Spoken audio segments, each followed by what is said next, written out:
Welcome to our first installment of the Blind Item Breakdown, which will be a weekly series on this channel. I think the name explains itself, so let's go ahead and dive into it.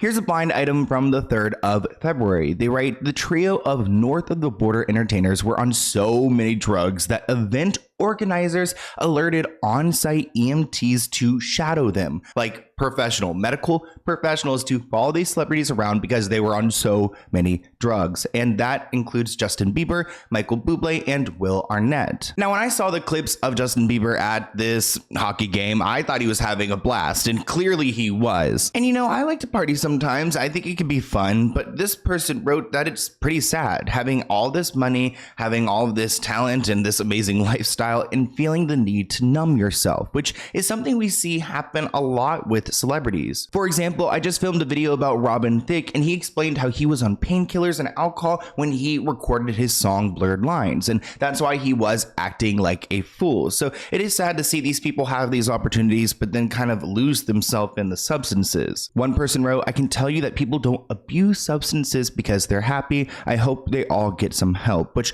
I like this line here because you can use substances and, you know, you could be happy, but you don't overdo it and push yourself to that point. Now, from my understanding, they were on some kind of shrooms. Michael actually admitted at some point in an interview that he was on the drug, but then later on, he backpedaled saying he was joking. Of course, his PR team isn't going to like the idea of him blasting the fact that he has taken some mushroom drugs, which comment below if you guys have tried the shroomy oomies before. He actually said in an interview, my buddy told me that this was just a microdose of shrooms, but he was lying. It seems like once Michael started to come down from his high, he realized that the mushroom talk is going to cost him all of his contracts. Because saying that you're using these drugs, I mean, brands aren't going to want to be associated with you. My buddy told me this is just a microdose of mushrooms, and he was lying.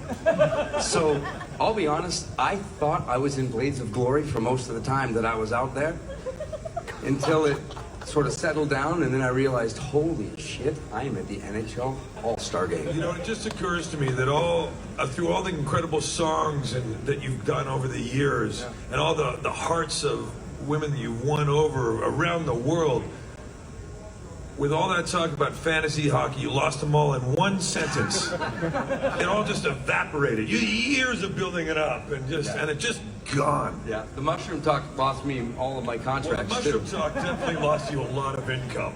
Now, I don't know if Michael's going to be able to walk that one back, but I'm sure he will be able to. He has a squeaky clean image. But for Justin, I mean, people were happy to see him happy because he always looks miserable with his wife, Haley. But not all drug use is bad. And, you know, I don't know. I just worry about him because he does seem so vulnerable and susceptible that I could totally see him going down the wrong path. And I don't think his, wife, my opinion, has been a person that he really, who brings him a lot of joy. So getting out of the house, being away from her, being with the bros at the hockey game was probably the highlight of his year. Now, I feel like I need to give you guys a Nicki Minaj update because she has been spiraling. And you guys know it all started because Megan made a rap about Megan's Law, which could apply to not only Nicki's husband, but also her brother. They're both on the offenders list. Well, this blind item reads, it seems on point for the social media manager of the foreign-born former A-list rapper also to be registered as an offender. Our rapper has more friends who are offenders than not. And what they're saying is that Pedro, Nicki Minaj's social media manager, has a dark past of his own. So why is Nicki hanging out with all these creeps who are into minors? This person wrote, Nicki Minaj would make for one hell of an interesting psychological profile. I'd like to know more about her history. A brother that likes touching children usually starts close to home. There is some messed up stuff in her background. Not an excuse. This woman needs help. But let's talk a little bit about Pedro and why this blind item is important. I mean, if you do a quick Google search, you'll see right away that his name pops up. So why would she hire this guy out of everyone in the world to manage her? Actually, some of Nicki Minaj's fans have turned on Nicki Minaj because of Pedro. One person wrote, Pedro removed me from the Chicago meet and greet group chat. Let's not act like you weren't trying to hit on me while I was a minor at the concert. Let's keep it cute. So even her own fans are recognizing that, you know, Pedro and her husband and her brother all have a problem. I was completely done talking about Nicki Minaj for a little while until I started getting tagged repeatedly in some new information that is coming out about the Queen of Rap and who she is choosing to associate with. So this is Nicki Minaj's current social media manager, Pedro Velasquez. And similar to her husband and her brother, Pedro is also on the S offender registry. Pedro is on the registry for having CSAM material in his possession, photos and videos of children under the age of 17 while he was in his 20s. You guys can look all of this up and confirm this information for yourself as well. As you can see, this is pulled directly off of the Illinois court website. If you do a simple Google search of Pedro Velasquez's name in Chicago, this is the first thing that's going to come up. This Twitter post called out, and again, I also am not a fan of the Barbs at all, but the Barbs were even calling this man out. I mean, there needs to be a whole crime documentary special around Nicki Minaj and the people she surrounds herself with. In other news, Joe Jonas had a rough 2023 because his family completely fell apart. He had a messy divorce with Sophie Turner and an even messier custody battle. But this blind item is about him. It reads, this illiterate singer from multiple groups is spending way more time with the child of his girlfriend than his own kids. And this is about Joe Jonas, his new girlfriend Stormy Bree, and I guess her daughter Gravity Blue Smith. This person wrote that Joe's not even trying to hide it either. It's really sad. Just let Sophie have the kids, pay the dang child support, and move on. This person added, judging by both him and Stormy's posts, pics of him with Stormy's kid, it's not true that he is spending time with his children. Sophie has been spending more time with them and keeping them private because they originally agreed to keep their children away from the internet. They claim that Sophie is less of a deadbeat parent than Joe Jonas over here hanging out with his girlfriend and like pretty much adopting her daughter. This person wrote that Joe looks like he's a sleaze who's exploiting his children's privacy for his own clout. Prior to their split, those daughters were kept so private from the public, they didn't even know the youngest one's name. Now he's no better than Priyanka, using the kids for publicity. He may be winning with the idiots and the fools, but in the long term, he is losing. Which I agree with, because, you know, he's trying to make himself seem like a great dad by having the paparazzi come and take pictures of him with his kids, but initially they agreed to keep their children private. So why is he now switching gears and giving kind of like Ace Family vibes, like putting their children right on the big screen? This is Joe's new girlfriend. Her name is Stormy Bree. Let's talk a little bit about her. He has been seen out and about with model and American beauty pageant title holder. Wow, Stormy Bree Henley. Sounds a little bit country. I wonder which state. They've been seen together in Cabo. They've been together in Aspen. Stormy works as a model and is signed with an LA-based photogenics media agency. But she's also dabbled in singing and acting in the past. Wow, she's a full star. Stormy shares a 6-year-old daughter with her ex, Lucky Blue Smith. The pair welcomed Gravity, which I don't know how I feel about the name Gravity. While I think the word itself sounds pretty, I can't really disassociate the meaning to it. Like, I don't know. I'm having the worst thoughts. I'm like, Gravity. Like, can you imagine like struggling with your weight and being named Gravity? I would just, at that point, done. Just end it. You guys may be surprised as I am that Joe moved on rather quickly, but it turns out that he may have been interested in her before he even separated from Sophie. Here is a new blind item alleging that Joe Jonas was dating his new girlfriend Stormy Bree before his divorce with Sophie Turner.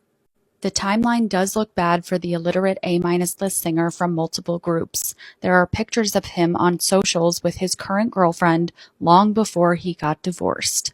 And again, this is allegedly Joe Jonas and Stormy Bree. Now, I feel like going into 2024, there can't be one piece of media out there without a Taylor Swift mention, so of course this video needs one.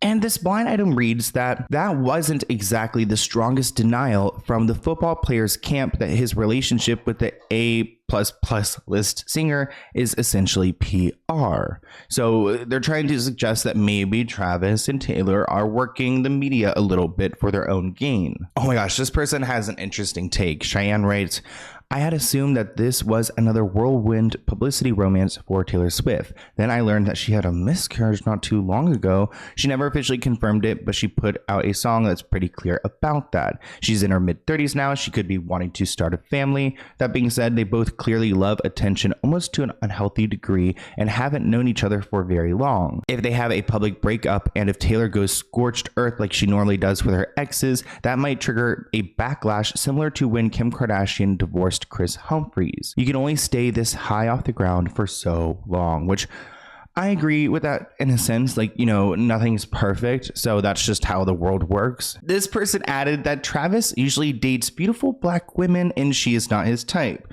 Another person added his last 3 girlfriends were gorgeous black women, which suggests that it is not equally plausible. I don't really want to get into the race situation, but I guess it is interesting like that he typically dates a certain type. I mean, like, you know, Taylor Swift is a big catch. This person wrote that they are a Taylor Swift fan. They are a Swiftie. And I think this relationship is totally PR. It looks like Travis and Taylor are having a fun PR relationship, but everyone is trying to marry them off. Some of Taylor Swift's fans have made their relationship their entire personalities, and it's embarrassing.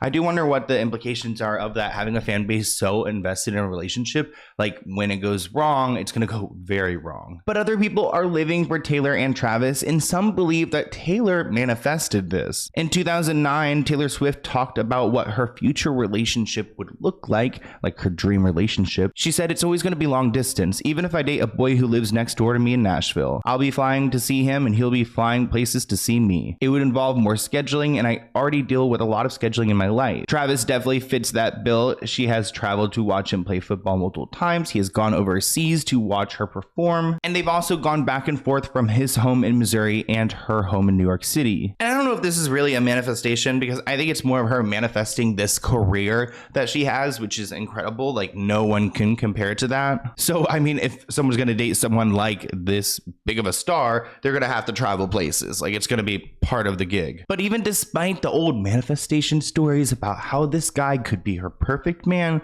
there are some people who are still so convinced that every part of this relationship is phony. So apparently there's a Swiftie that spread a rumor that Taylor Swift and Travis Kelce are just PR. Like this comment says, a girl says that her makeup artist is friends with Travis's publicist, and she said that Travis and Taylor are PR. I think she said it on a podcast episode or maybe a YouTube video. I couldn't find the clip. But she got a lot of backlash for it, so she took to Twitter to make things clear. She says, "I think Taylor Swift and Travis Kelce are in love and cute together. I was just spewing hot gossip because what I heard was so unhinged. I thought it was insane, so I wanted to share the insanity." She says, "Not because I believed it," and you can pause to read the rest. Then people asked Dumois about it. Dumois says, "I saw the clip and I'd like to know if the publicist in question is actually Pia. Pia is Travis Kelce's publicist, because if so, I can say with 100% certainty it's not true and never happened." Dumois also says, if Travis Kelce has another secret publicist somewhere, then I don't know. Now, Super Bowl is coming up on Sunday. Comment below what you guys are doing for Super Bowl. I'm going to a party in the hills, and I'm really excited. A bunch of people from, you know, my town that I know, and I'm going with some friends, and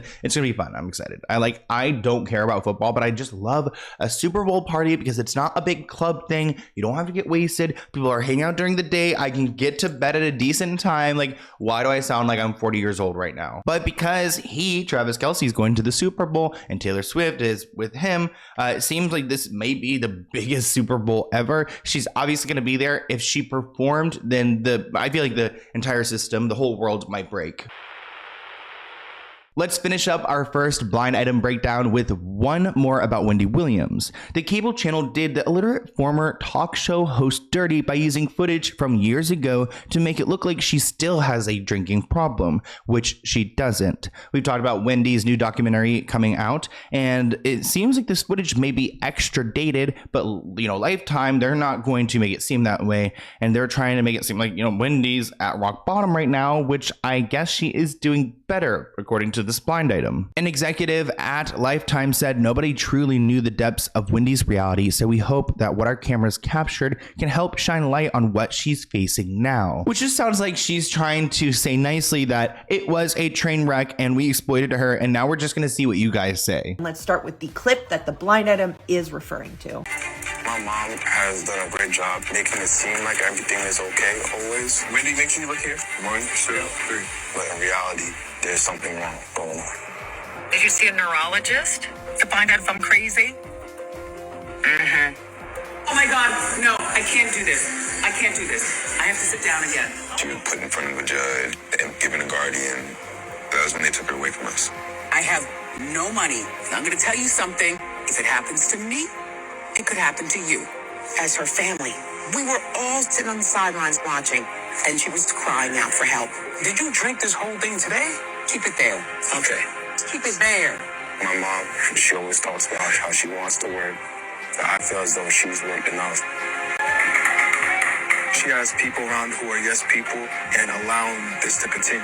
This is all too much. It's really sad footage to see, especially because I grew up watching Wendy Williams. I watched her every single day in college. I loved her. She's a big inspiration for me and why I do this channel now. And now people are hoping that maybe this side of Wendy will expose a little bit more. One person's hoping that she'll really talk about Diddy and the story she has on him. Honestly, I'm more curious to the timeline of when this was filmed and where she is now, because last I heard she was like, what, locked up in like a Scandinavian, Norway like facility and has no access to internet. This person wrote, another example of the exploitation of the mentally challenged. They probably put her name on as a producer so they won't get sued. Another person wrote, oh my gosh, I just watched the trailer. I can't believe her team approved this to be released. And actually, I don't think that their team approved anything. I don't think that there is any approval. I think they do what they want, and Wendy really doesn't have a say. It's not just according to the blind items on Crazy Tuesday Nights. I literally have heard from multiple sources, like from inside Wendy Williams' camp herself,